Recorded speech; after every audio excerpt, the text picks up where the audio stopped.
नमस्कार, जोहार। और आप देख रहे हैं भारत मित्र। नए साल का लोग जश्न मना रहा था और उसी बीच राजधानी रांची के सटे हुए जिले खूंटी से 7 जनवरी को एक खबर आती है कि सोमा मुंडा की अपराधियों ने गोली मारकर हत्या कर दी है। उसके बाद जो है 8 जनवरी को खूंटी बंद का आह्वान किया गया था आदिवासी संगठन के तरफ से। उसके बाद पुलिस ने कार्रवाई करते हुए कुछ लोगों को गिरफ्तार की, लेकिन मुख्य आरोपी जो है अभी भी गिरफ्त से बाहर है।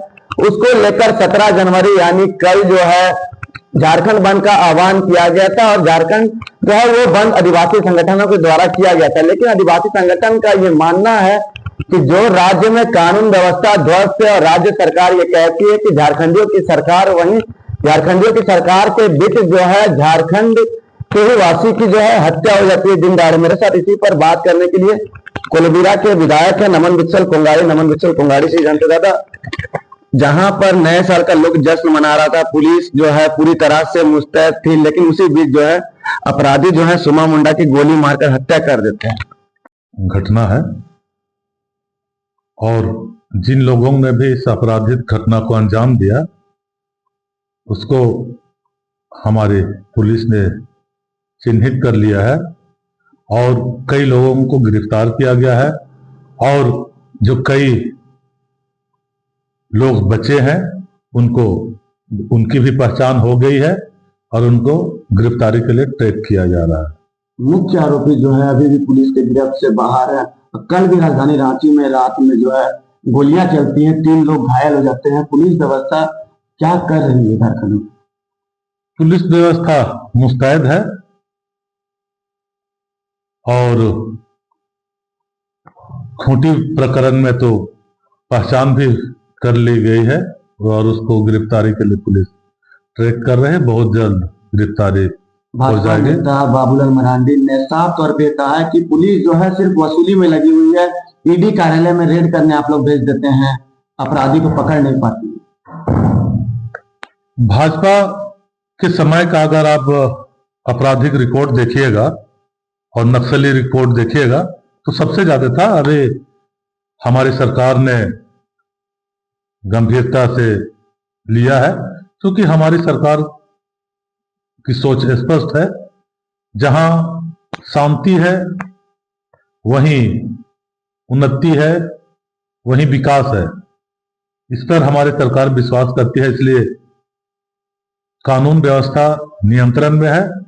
निश्चित तौर से कुछ आपराधिक घटनाओं को करते हैं, लेकिन हमारी प्रशासन तुरंत हर घटना के पीछे का कारण और अपराधियों को गिरफ्तार कर रही है और इस मामला में भी चिन्हित कर लिए गए हैं, अनुसंधान हो चुका है, अपराधियों को ट्रैक किया जा रहा है, उनकी बहुत जल्द गिरफ्तारी हो जाएगी। दादा, आपके ही पार्टी के पूर्व मंत्री रह चुके हैं, उनकी बेटी जो है पूर्व विधायक रह चुकी हैं, योगेंद्र साहब ने एक बड़ा आरोप लगाया है सरकार पर कि सरकार जो है एनटीपीसी वाले मामले को लेकर जो आंदोलन कर रहे हैं पिछले कई महीना से 31 तारीख से अनिश्चितकालीन में धरने पे थे।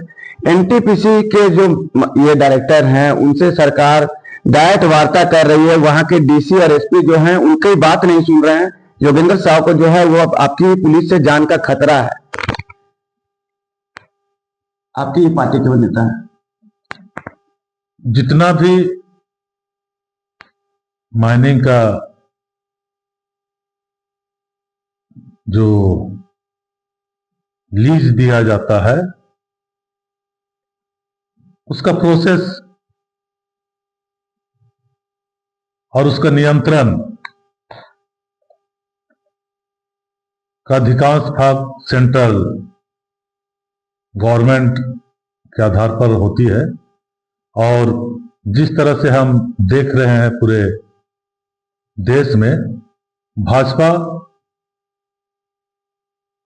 पर्यावरण के विरुद्ध, अनुसूचित क्षेत्र के नियमों कानूनों के विरुद्ध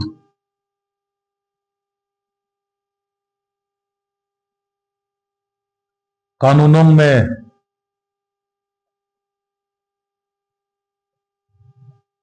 संशोधन करके अपने पूंजीपति मित्रों को देने का प्रयास कर रही है और माइनिंग के मामले में अधिकतर मामलों में केंद्र की एजेंसियों का। लेकिन आपके जो पार्टी के ही नेता हैं योगेंद्र साहब, वो साफ तौर पर पुलिस पर यह आरोप लगा रहे हैं कि वहां के एसपी और डीसी जो है एनटीपीसी से मिले हुए हैं, हमारी हत्या कराने की साजिश है, हमारा गर्दन उतर जाएगा। वो कह रहे हैं गठबंधन तोड़ने का भी वो बात कह रहे हैं कि गठबंधन कांग्रेस को तोड़ लेना चाहिए। उनके लिखित मांग को अगर वे पार्टी फोरम में रखते हैं, सरकार के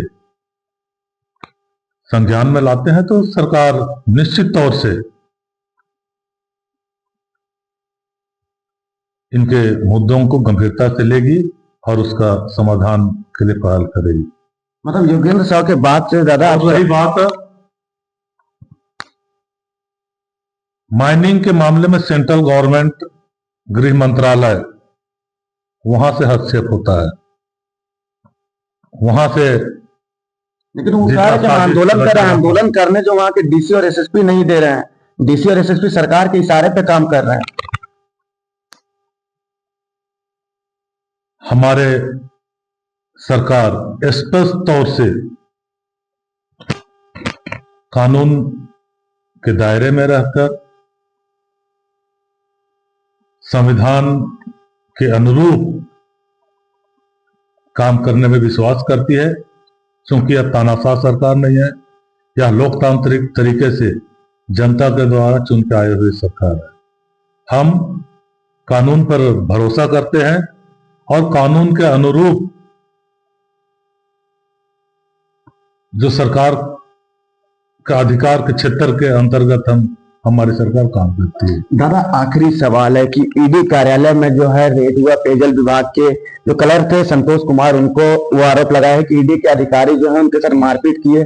उसके रांची पुलिस जो है एक्शन में आ जाती है और एक दिन में जो ईडी कार्यालय घुस जाती है, मामला हाईकोर्ट जाता है। हाईकोर्ट जो निर्देश देता है रांची पुलिस को कि अब ईडी कार्यालय में आप जांच के लिए नहीं जाएंगे।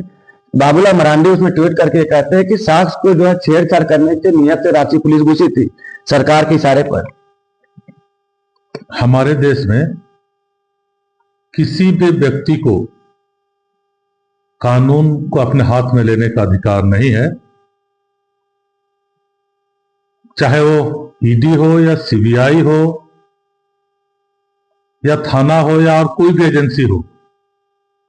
मानव अधिकारों के दायरे में रहकर, संविधान में दिए प्रावधानों को दायरे में रहकर ही वह काम करेगी।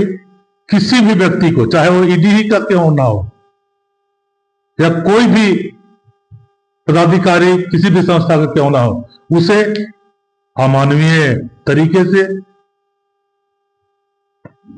काम करने का छूट हमारा संविधान नहीं देती है।